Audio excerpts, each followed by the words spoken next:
रास्तों से समृद्ध कर सकते हैं, पुराने लोगों से बात कर सकते हैं। जब आप ग्राउंड रिपोर्टिंग करते हैं तब आप ये देखिए कि आपके सवाल की भाषा और उसके जवाब की भाषा में कितना फर्क है। अगर फर्क ज्यादा होगा तो कंटेंट जो लोगों तक पहुंचना उतना नहीं पहुंच पाएगा।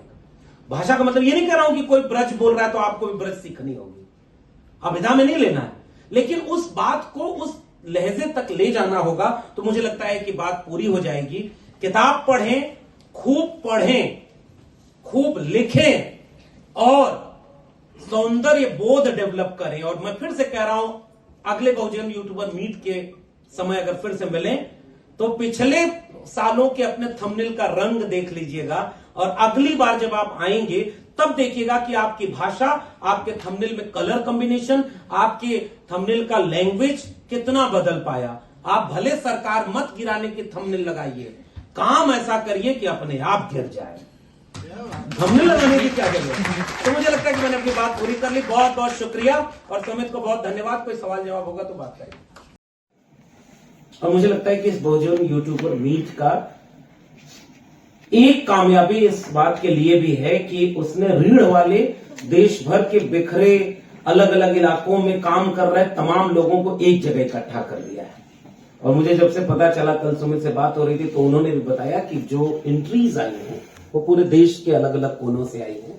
तो उसके लिए आप सबका स्वागत। और उम्र देखिए ना, 60 साल से लेकर के बहुत कम उम्र के नौजवानों तक एक मिश्रण है, और ये एक बहुत शानदार आयोजन इस बात का लिए है।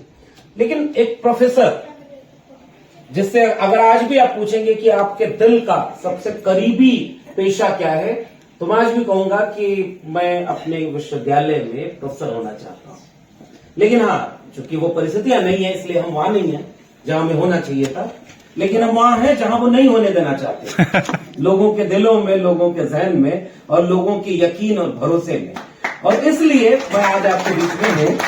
और प्रोफेसर किस बात पर सबसे बेहतर बात कर सकता है, क्योंकि पत्रकार के होना क्या है, वो पत्रकारिता के पेशे से जुड़े हुए लोग आपको बताएंगे। सुमित ने अभी बताया, और भी जो वक्ता आएंगे, अभी आशुतोष जी अपनी पूरी बात कह रहे थे, तो ये उस पेशे से सीधे जुड़े हुए हैं। समर बैठे हुए, ये तमाम लोग संस्थान में पढ़े हों या न पढ़े हों, लेकिन पत्रकारिता से सीधे जुड़े रहे हों। तो एक पत्रकार होने की तकनीकी खूबियां क्या होनी चाहिए, तकनीकी पहलू क्या होना चाहिए, वो आपको पत्रकारिता से जुड़े हुए लोग बताएंगे।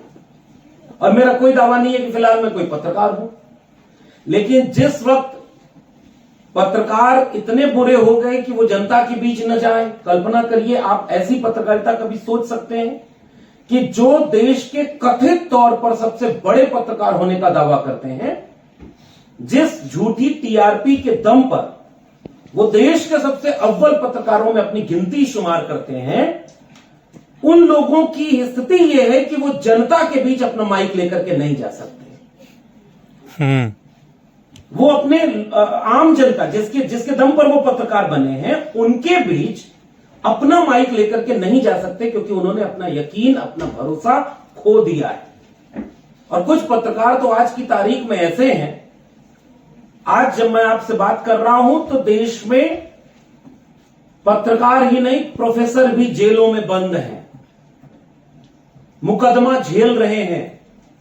और कुछ पत्रकार ऐसे हैं जिन्हें Z+ सिक्योरिटी मिली हुई। पत्रकार को अगर सुरक्षा की जरूरत पड़ जाए तो फिर पत्रकारिता से जुड़े हुए हर व्यक्ति को सोचना होगा। मुझे लगता है कि उस बच्चे को सुरक्षा की जरूरत है जो साइकिल पर पत्रकारिता करता था, अब उसने मोटरसाइकिल खरीद ली है और मुकदमा झेलते हुए भी बेखौफ होकर के अपनी आवाज उठाने का काम कर रहा है। तो ऐसे वक्त में पत्रकारिता पर बात करना और ऐसे एक खूबसूरत आयोजन में बात करना, मुझे लगता है बहुत जरूरी पहलू इसका ये है। सुमित जब अपनी बात कह रहे थे तो उन्होंने कहा कि नारद को पहले पत्रकार के रूप में पढ़ाया जाता है, ठीक वैसे ही जैसे देश के विश्वविद्यालयों में ज्ञान की देवी बनाकर किसको पढ़ाया जाता है। अभी देखिए चालाकी है, पहली ट्रेनिंग मैंने यही दे दी, जो मुझे बोलना था मैंने आपसे बुलवा दिया। माइक में मेरे नाम के आगे रिकॉर्ड ही नहीं हुआ।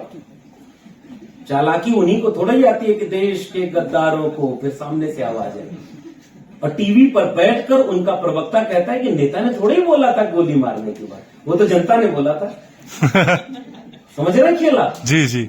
सबसे बड़ा खेल आज की तारीख में कुछ है तो वो भाषा है। भाषा। और उस भाषा में ही खेल खेलना होता है। प्रोफेसर अपने ढंग से खेल खेलता है, लेकिन सबसे बड़े खिलाड़ी उसके तो पत्रकार ही हैं। वसीम बरेलवी का एक शेर मुझे बहुत प्रिय लगता है, इससे भी आप समझ जाएंगे कि मैं किस दिशा में आपको अगले कुछ मिनटों में ले जाना चाह रहा हूं कि कौन सी बात कहां कैसे कही जाती है, इसका सलीका हो तो हर बात सुनी जाती है, और एक बिगड़ी हुई औलाद भला क्या जाने कैसे मां बाप के चेहरे से हंसी जाती है।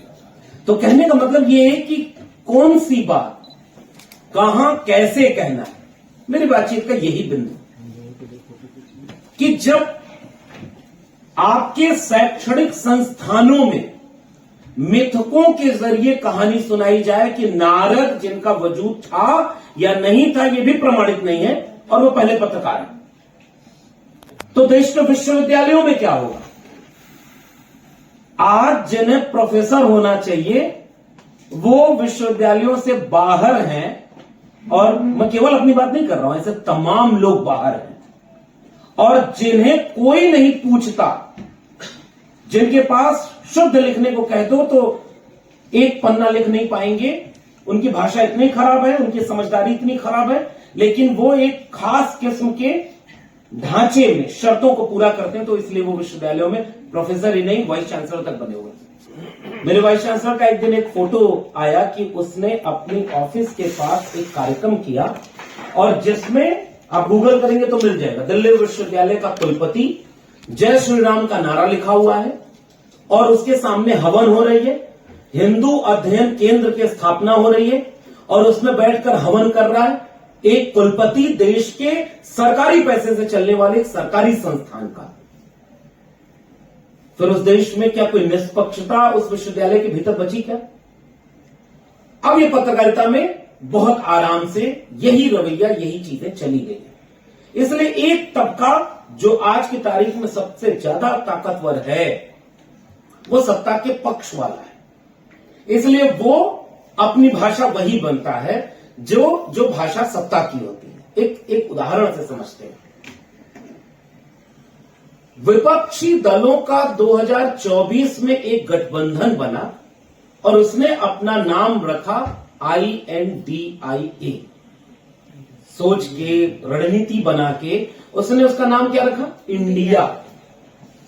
और उसने ये एक पॉलिटिकल स्ट्रेटेजी बनाई कि जब सत्ताधारी दल हमारा विरोध करेंगे तो उनके सामने दबाव होगा कि वो इंडिया का विरोध कर रहे हैं। भाषा से खेल कैसे होता है, इसको आप इस तरह से उदाहरण से समझे। फिर सत्ताधारी दल के सामने ये चुनौती तो आ गई कि बिल्कुल ठीक बात है, अगर हम कोई ऐसी बात का विरोध करेंगे तो विपक्ष वाला गठबंधन सीधे कहेगा कि देखो जिनको इंडिया से दिक्कत है वो कहां चले जाएं। अच्छा, अब आप समझ गए कि बोलना है। तो यही खेल है बस। तो सत्ताधारी दल ने इसकी काट क्या ढूंढी? सत्ताधारी दल के सबसे बड़े नेता ने, और मैं नाम नहीं ले रहा हूं, इसका मतलब आपको समझ जाना होगा कि क्लास लेने का मतलब क्या होता है। जरूरी नहीं कि हर बात वैसे ही बोल के समझाई जाए कि जब लगे कि मैं आपको समझा रहा हूं। बातचीत से भी आपको अपने काम की बात निकाल लेनी है कि कौन सी बात कहां बोलनी है और कहां बिना बोले भी उससे बेहतर काम किया जा सकता है। तो जो सबसे बड़े नेता हैं उन्होंने उसकी काट क्या ढूंढी? उसका नाम रख दिया इंडी अलायंस। ए से अलायंस, तो बाकी 4 अक्षर वो शॉर्ट फॉर्म का ही बोलते रहे और अलायंस को पूरा बोलते रहे, तो इंडिया विरोध में हो नहीं पाया। अब आप देखिए, सत्ताधारी दल के नेता ने बोला, यानी वो एक पार्टी है, और पत्रकार अपने टेलीविजन चैनल पर अपने स्टूडियो में बैठकर उसी शब्द को बोल करके सवाल पूछने लगा कि बताओ भाई इंडी अलायंस वालों, तुमने देश का भला किया या बुरा किया? ये रिश्ता क्या कहलाता है? ये पत्रकारिता तो कतई नहीं कहलाता, क्योंकि आप एक पक्ष बन गए ना। तो कहां गया वो निष्पक्ष होना या तटस्थ होना? मेरी एक साफ समझ है, मेरी समझ ये है और मेरी गुजारिश आपसे ये है, मैं जब क्लास में पढ़ाया करता था तो अपने विद्यार्थियों से कहता था कि चूंकि हिंदी पढ़ाता था, मैं राजनीति शास्त्र का विद्यार्थी भी नहीं हूं, लेकिन राजनीति करना आता है, पढ़ना आता है, समझना आता है। डॉक्टर लोहिया कहा करते थे कि जो राजनीति करेंगे नहीं वो राजनीति के शिकार होंगे। और बाबा साहब अम्बेडकर, जिनको हम अपना वैचारिक पुरखा मानते हैं, वो तो दोनों चुनाव हार गए थे। कई बार लोग कहते हैं कि नौकरी से निकाल दिए गए, और अभी आशुतोष जी जिस स्टीव जॉब की कहानी सुना रहे थे, उससे ये पता चला कि नौकरी से निकाला जाना तो बड़ा शुभ होता है। आईफोन वाले को निकाला गया, बाद में जब गया तो सीईओ बना और पूरी दुनिया पर राज किया। आज भी आईफोन सबसे बड़ी एक उपलब्धि और कामयाबी के रूप में बना हुआ है। बाबा साहब डॉक्टर अंबेडकर के बारे में जो एक बात सबसे महत्वपूर्ण है और जिसके लिए हम उनको अपना मानते हैं, डॉक्टर अंबेडकर सनसनी पैदा करने का नाम नहीं है। और भाषा में संस्कृत, हिंदी और अंग्रेजी तीनों में दक्ष थे। कोई आप डॉक्टर अंबेडकर की पूरी लेखनी पढ़ जाएं, आपको नफरत की बू नहीं आएगी एक शब्द में। और हम उनसे इतने वर्षों बाद भी लड़ने के लिए, गुस्सा का प्रतिकार जब होता है तो तुरंत हमारी भाषा पर उसका असर दिखने लगता है। क्रोध में दिखे, उत्तेजना में दिखे, भीतर का सहज भाव, उसको हम रोक न पाए। जिस दिन डॉक्टर अंबेडकर रोए थे, मैं तो उस जगह पर गया हूं, सयाजी बाग, वडोदरा, गुजरात। उस जगह का नाम वहां के लोगों ने रखा है संकल्प भूमि। केवल 10 दिन नौकरी कर पाए थे। 11वें दिन ये संकल्प ले लिया कि नौकरी हमसे ना होगी, क्योंकि इतना पढ़ने के बाद 32 डिग्रियां, 4 पीएचडी में, मैं केवल 1 पीएचडी कर पाया। 4 पीएचडी के साथ 32 डिग्री और एक भी फर्जी डिग्री नहीं। भाषा में यही खेल होता है। मैंने नाम किसी का नहीं लिया, लेकिन समझ गए कि मैं किसका लिया। शायद मेरी क्लास का यही एक पहलू है जिसके लिए मैं आपके सामने खड़ा हूं। बिना नाम लिए भी सबसे मारक व्यंग किया जा सकता है, और कई बार नाम लेकर के अगर वो बात बोल दी जाए तो उसका प्रभाव कम हो जाता है। अगर आपने उस बात को कहने का सलीका ये डेवलप कर लिया तो मुझे लगता है वो बहुत ज्यादा मारक होगी। क्योंकि पिछले कई वर्षों से देश भर के कई कोनों में जाकर बोलता रहा हूं, और मुझे याद है कि जब आज से 2 या 3 साल पहले दीक्षा भूमि पर बोल रहा था, 14 अप्रैल का दिन था, और वो नागपुर में है। नागपुर के चंद मीटर दूरी पर उनका मुख्यालय है, जिनको आज सबसे ज्यादा दिक्कत बाबा साहब अम्बेडकर से है। और कुछ दिन बाद मुझे मेरे एक मित्र ने, जो परिचित थे, दूर के, दिल्ली के ही एक कार्यक्रम में मिले, और इससे भी मैं एक बात जो कहना चाह रहा हूं वो आप तक पहुंच जाएगी। उन्होंने कार्यक्रम में कहा कि हम आपसे बात करना चाह रहे हैं, 2 मिनट का समय दीजिए। तो मैंने कहा यही बात कर लीजिए, मुझे कहीं जाना है। उन्होंने कहा नहीं, अकेले में। तो मैंने कहा ये मेरा नंबर है, आप इस पर फोन कर लीजिएगा। तो उन्होंने कहा फोन पर ये बात की नहीं जा सकती। मैंने कहा ऐसी कौन सी बात करनी है भाई? तो उसने कहा कि मैं होम मिनिस्ट्री में काम करता हूं। तुरंत मेरे कान खड़े हुए। मैंने बाकी सबको कहा कि आप यहीं ठहरे, मैं इनसे अकेले में बात करके आता हूं। और फाइल उन्होंने दिखाई। उन्होंने कहा कि जिस दिन आपका वो भाषण हुआ था, उस दिन हमें ये काम दिया गया था 48 घंटे में, खोज करके वो पॉइंट निकाल के बनाओ जिस पर मैं इन पर मुकदमा कर सके। मुझे नहीं पता, मैं इसकी वैधता नहीं जानता, लेकिन उस शख्स ने जो मुझे बात कही कि आपने एक चालाकी की थी कि आपने 1.25 घंटे के अपने भाषण में सारी बात कह दी, लेकिन 2 आपने बहुत बचते हुए 2 ऐसी प्रक्रिया अपनाई थी अपने भाषण में जिससे आप बच गए। पहला कि कोई भी बात आपने छोड़ी नहीं व्यंग करने, कटाक्ष करने की, लेकिन नाम किसी का नहीं लिया। और दूसरा, जब भी आप कोई बात कहते थे तो उसका रेफरेंस दे दिया करते थे। तो बात जो मेरी होनी थी वो किस पर ट्रांसफर हो गई? ज्योतिबा फूले पर, डॉक्टर अंबेडकर पर, पेरियार पर, और उन पर तो मुकदमा न तो किया जा सकता है और न भी उतनी हिम्मत है। और इसलिए मुझे वो सबक मिला। और वैसे ही मैं भाषा विज्ञान का विद्यार्थी रहा, इलाहाबाद यूनिवर्सिटी में भी हिंदी पढ़ी, पोस्ट ग्रेजुएशन में हिंदी का गोल्ड मेडलिस्ट रहा। जब तक नौकरी में था ये बात नहीं बताता था, लेकिन अब हर मंच से बोलता हूं। और क्यों बोलता हूं पता है, एक जगह मुझे महाराष्ट्र में गया था तो मुझे किस्सा मिला। एक बार डॉक्टर अंबेडकर के पास, मुझे लगता है लेट 50s की बात होगी, एक व्यक्ति गया और उसने कहा कि बाबा साहब, मैं अपने बस्ती का, अपने पीढ़ियों का, अपने पुरखों के बीच पहला व्यक्ति हूं जो आईएएस बन गया। उस जमाने में आईएएस हुआ करता था, तो आपकी कुछ मदद करना चाहता हूं।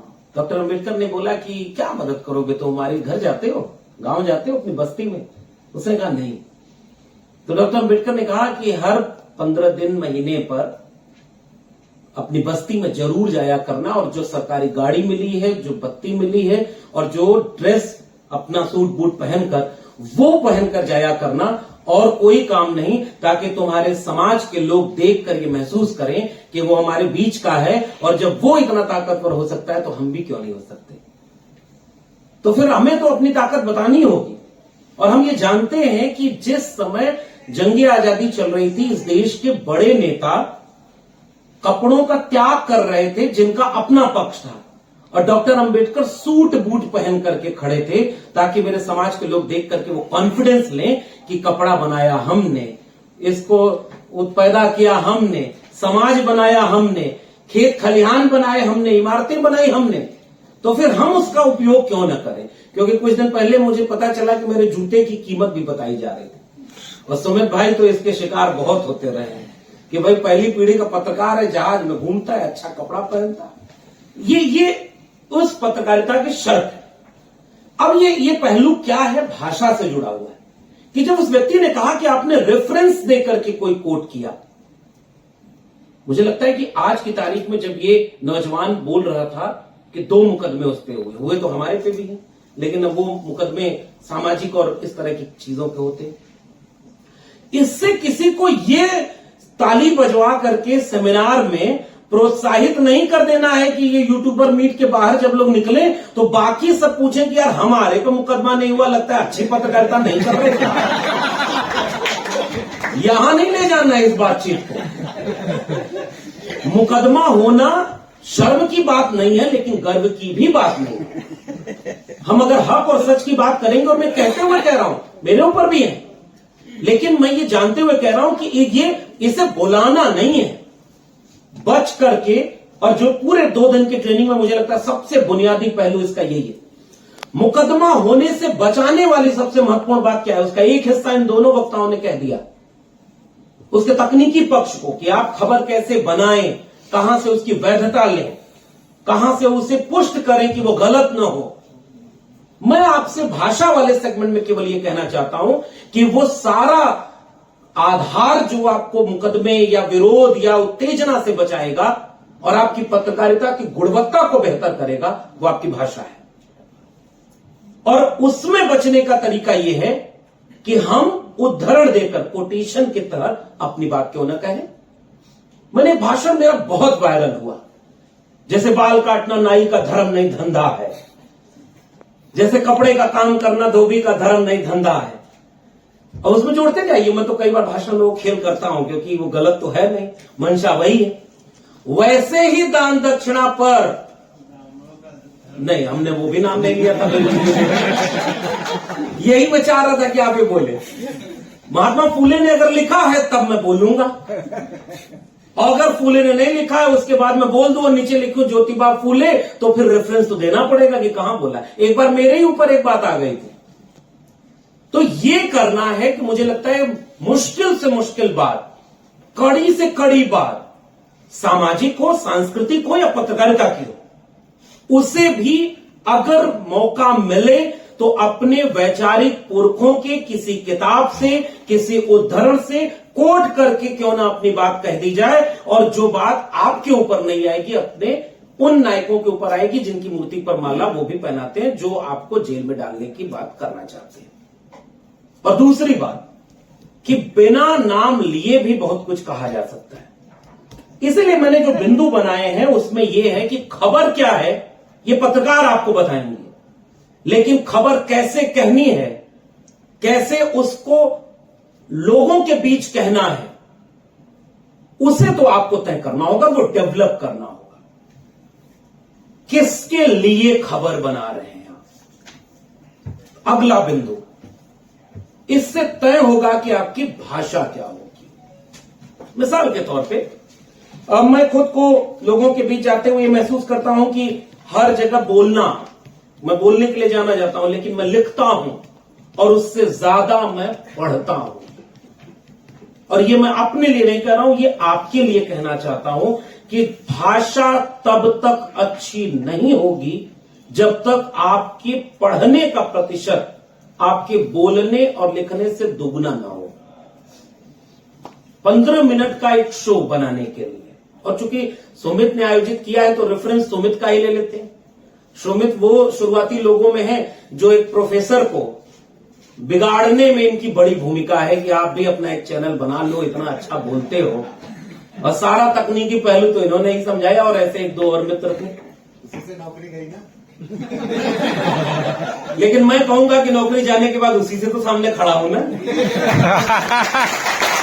आज तक इतना साल भर हो गया, 1 साल होने वाला है, नौकरी गई, लेकिन चेहरे पर न मुस्कुराहट कम हुई, न कभी किसी के सामने हाथ फैलाना पड़ा। क्योंकि वो एक चीज थी जो नौकरी जाने के लिए कह रहे हो। यूट्यूब चैनल नहीं बनाते तो किसी और बहाने से चली जाती, शर्त कुछ और थी उनकी। लेकिन हां, वो जो चैनल बनाया उसमें मेरा कामयाब होना इसलिए, मैं अभी अपने को कामयाब नहीं मान रहा हूं, क्योंकि कामयाबी कोई मंजिल नहीं है, वो एक सफर है, और हम सब अभी एक सफर में हैं। आपके 1 मिलियन हो जाएं यूट्यूब पर, ये एक बड़ी कामयाबी नहीं है। मुझे लग रहा है कि अगर, मुझे आज भी याद है कि सुमित उस पूरे फ्रेमवर्क को जब हम लोग बना रहे थे और मेरे मन में था, कोरोना था, ये 5वां बहुजन यूट्यूबर मीट है, तो आप इससे जोड़ लीजिए कि पहला कब हुआ होगा, और ऑनलाइन हुआ था। और इसलिए मैंने कहा कि 5 साल निरंतर लगातार इस बहुजन मीट को यहां तक आपके बीच में ले आए।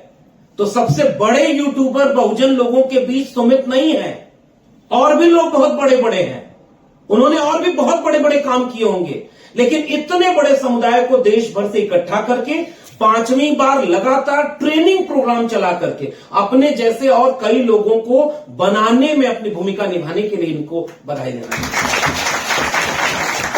और मैं भी ये चाहता हूं कि आज जरूरत इंडिविजुअल की नहीं है। एक लक्ष्मण यादव से कुछ भी नहीं होने वाला। हम कितने भी बड़े हो जाएं, फूले अंबेडकर पेरियार के सामने तो कुछ भी नहीं होंगे। और वो लोग क्या करते थे, वहां मैं आपको ले जाना चाह रहा हूं। डॉक्टर अंबेडकर पढ़ते थे, जितना लिखा है उससे कई गुना ज्यादा उन्होंने पढ़ा है। और मैं आपसे एक सवाल करूं कि पिछले 1 महीने में कितने लोग ऐसे हैं जो ये बता सकते हैं कि कोई नई किताब उन्होंने पढ़ी है जो उनके सिलेबस से बाहर की हो? अगर आप पढ़ाई करते हैं तो मुश्किल होगा, 5% लोग भी नहीं होंगे। तो अब बंद कमरे में है, भले रिकॉर्ड हो रहा है, लेकिन कुछ तो अपनी आलोचना बनती है ना, और हम ही करेंगे ना। आप हमारी करेंगे, हम आपकी करेंगे, और दिल बड़ा करके उसको सुनना चाहिए। अगर पिछले 1 महीने में, 2 महीने में हमने कोई नई किताब नहीं पढ़ी, केवल व्हाट्सएप, केवल फेसबुक, केवल ट्विटर से पत्रकारिता, माफ कीजिए, कतई नहीं होने वाली। फिर वही भाषा होगी जो उनके थंबनेल क्लिक करने से ज्यादा चलती है। आप रात में सोते हैं, सुबह सरकार गिर जाती है और फिर बन जाती है। अब ये चुटकुला ही हो चुका ना। बावजूद इस चुटकुले के व्यूज का दबाव होता है, और हम जानते हैं कि आपको भी, मैं तो अब तो यूट्यूब के दुनिया में हूं, और हां, दूसरा काम लिखने का कर रहा हूं। एक और किताब मेरी आने वाली है। पहली किताब तो प्रोफेसर की डायरी लिख दी, उसके बहाने ये पता चले कि विश्वविद्यालयों के भीतर क्या हो रहा था, ये भी बोलने की हिम्मत कोई बहुजन ही कर रहा है। सोचिए, अब मैं दूसरी जो किताब लिख रहा हूं उसके लिए बहुत ज्यादा पढ़ने का मेरा मन है, और मैं उसी में अपना ज्यादा वक्त लगा रहा हूं। बाकी बोलना और इस तरह के कार्यक्रमों में आना वो हमारा एक हिस्सा है। और जब पढ़ रहा हूं तब मुझे लग रहा है कि मेरी भाषा कितनी खराब थी, और मैं ईमानदारी से आपको अपनी बात कह रहा हूं। जब उस पहले कोविड के समय मैंने ये शुरू किया, उसके पहले हम लोग दिल्ली विश्वविद्यालय में स्टडी सर्किल चलाया करते थे, और दिल्ली विश्वविद्यालय में 6 दिसंबर 2016 को हमने पहला कार्यक्रम किया था बाबा साहब अंबेडकर के ऊपर, उस स्टडी सर्किल का। फिर उसके बाद ज्योतिबा फूले के ऊपर कार्यक्रम किया, फूलन देवी के ऊपर कार्यक्रम किया उस विश्वविद्यालय में, और तब से इस वो जो नौकरी जाने में है ना, इन सब की बड़ी भूमिका है कि दिल्ली विश्वविद्यालय जैसी जगह जो मंडल विरोधी आंदोलन का गढ़ रहा हो, उस जगह पर फूले अंबेडकर पेरियार पर हमने स्टडी सर्किल चलाया था और 2016, 17, 18, 19 तक चलाया। बड़े बड़े आंदोलन वहां किए, जिसमें से एक था रोस्टर आंदोलन। और आज भी खोज कर देखिएगा, इतने यूट्यूबर्स हैं, खबरें हर जगह मिलेंगी, लेकिन रोस्टर आंदोलन पर डॉक्यूमेंट्री बनाने का काम सुमित ने किया था और आज भी इनके चैनल पर रोस्टर आंदोलन की डॉक्यूमेंट्री मौजूद है। 2 अप्रैल के भारत बंद के समय क्या हो रहा था, दिल्ली विश्वविद्यालय में हमने वो काम किया। और ये सब करते हुए हमने डॉक्टर अंबेडकर को पढ़ा था, फूले को पढ़ा था, पेरियार को पढ़ा था। लेकिन जब कोविड आया तो हमने उस समय का सदुपयोग करने की यही कोशिश की कि एक बार फिर से अपने उन आइकॉन्स को पढ़ते हैं जिनकी वजह से आइडिया ऑफ इंडिया हमारा ऐसा बना है या इसमें और कैसा बनना चाहिए। और यकीन मानिए, जब हमने पहली बार गुलामगिरी फिर से पढ़ी, एनिहिलेशन ऑफ कास्ट फिर से पढ़ा, हिंदू बनाम हिंदू फिर से पढ़ा, पेरियार की लिखी हुई बातें पढ़ी, फूले की जीवनी पढ़ी, मंडल आंदोलन का इतिहास पढ़ा और उस पर जब वीडियो बनाना शुरू किया तो कैमरे की क्वालिटी निहायत घटिया थी। अगर आज भी आप जाएंगे तो आप पाएंगे कि एकदम घटिया क्वालिटी, माइक भी ठीक से काम नहीं कर रहा। मैं मतलब आप उस दिशा में कैसे ले जाऊं, आपको समय भी कम है। लेकिन जिस टेबल पर पढ़ता था उसी पर किताब रख करके उस पर ऐसे मोबाइल रख करके बनाता था और 10 मिनट की वीडियो में 5 बार वो मोबाइल गिर जाते थे और उसी मोबाइल में एडिट करना। मुझे लगता है कि 99% हम सारे लोग उन्हीं रास्तों से चल करके आए हैं। आपके पास कितने लोगों के पास आईफोन है? यहां मुश्किल से 3-4 लोग हैं, 5 लोग हैं। तो ये वो जनरेशन है। फिर इसका मतलब मेरे पास था क्या जिससे मैं बोला? कंटेंट। और कंटेंट भी पुराना। गुलामगिरी पर नया आप क्या बोलेंगे? डॉक्टर अंबेडकर के एनिहिलेशन ऑफ कास्ट पर नया क्या बोलेंगे? डॉक्टर अंबेडकर पर सैकड़ों हजारों किताबें लिखी गई, आपके पास नया क्या है बोलने का? तो 2 ही चीज तो थी, भाषा और लहजा। भाषा और लहजा में फर्क है। भाषा यानी कि क्या बोलना था, तो कंटेंट हमने अपने हिस्टोरिकल चीज से लिया। आप रोजमर्रा की पत्रकारिता करते हैं और आप अगर मेरी भाषा सुन रहे होंगे तो आपको महसूस हो रहा होगा कि मैं हिंदी उर्दू मिक्स बोल रहा हूं। ये मेरी भाषा है और मुझे लगता है कि ये मिश्रण, इसीलिए ये जो बिंदु जिस पर मैं बोलना चाह रहा हूं, किसके लिए आप बोल रहे हैं।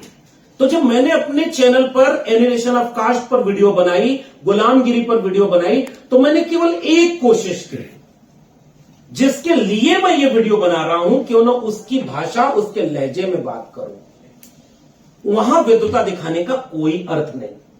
इसलिए शब्दों का चयन निहायत सामान्य किया, जिससे लोगों को बोलचाल में समझ में आए।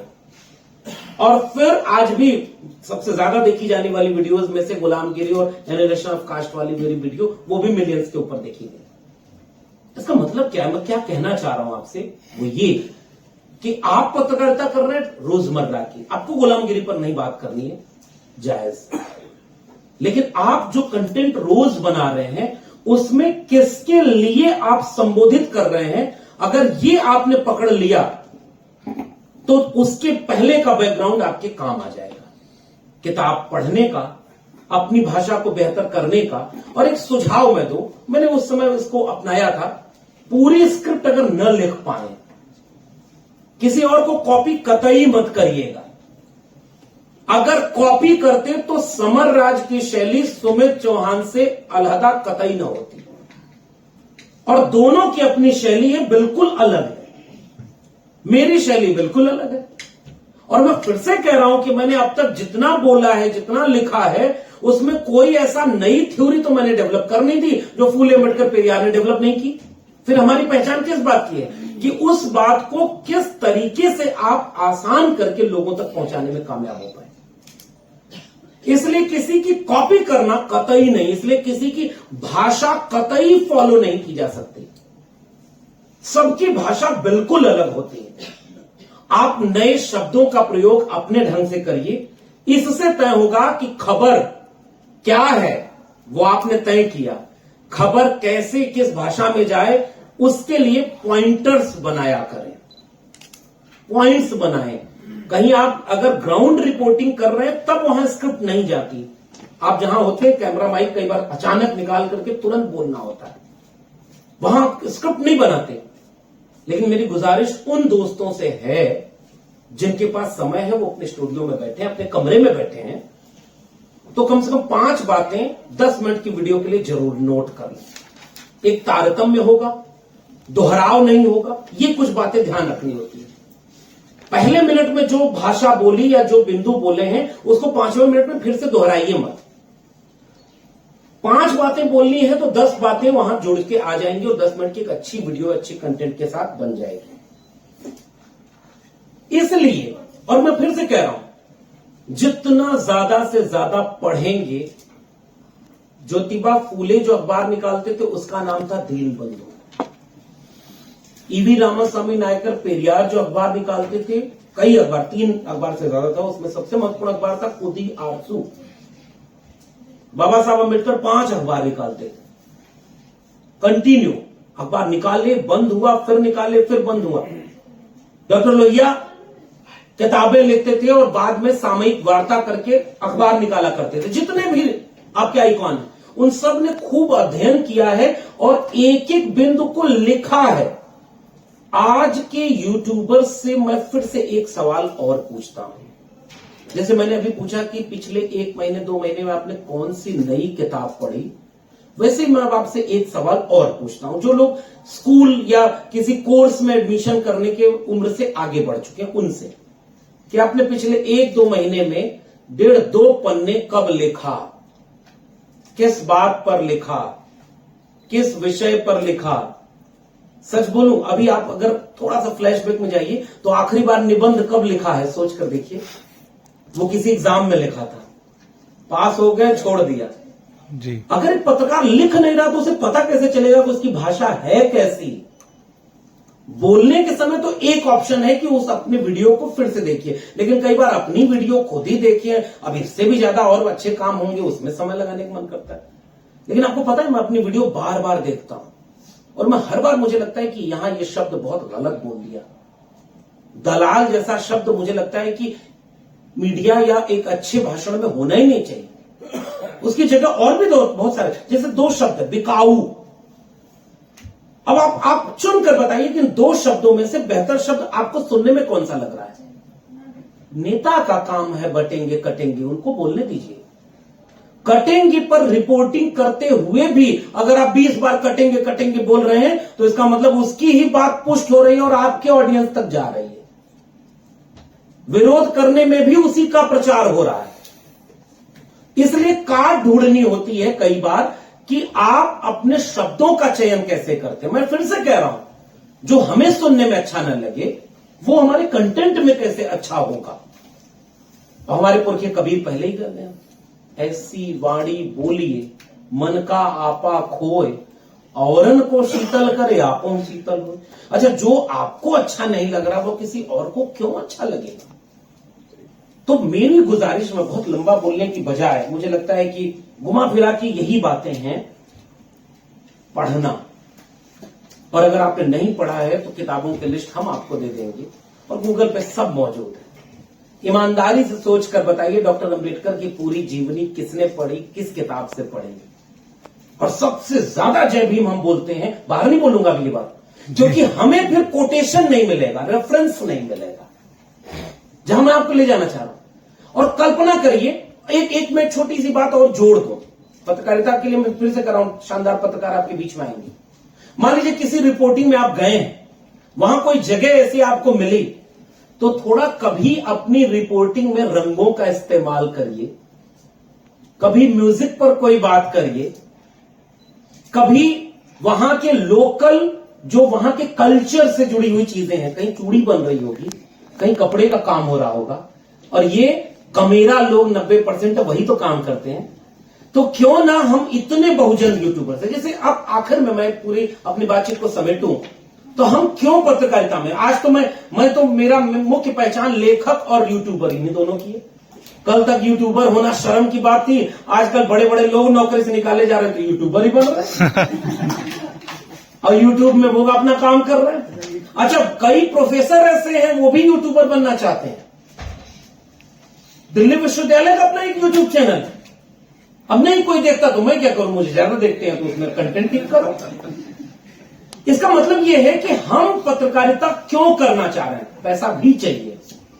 अगर आपको यूट्यूब आपको पैसा नहीं देगा ट्विटर के भरोसे रहेंगे तो अनाप शनाप लिखकर ट्विटर से पैसा कमाने की कोशिश करेंगे। और सबसे घटिया काम होता है पैसा कमाने के लिए काम कर देना।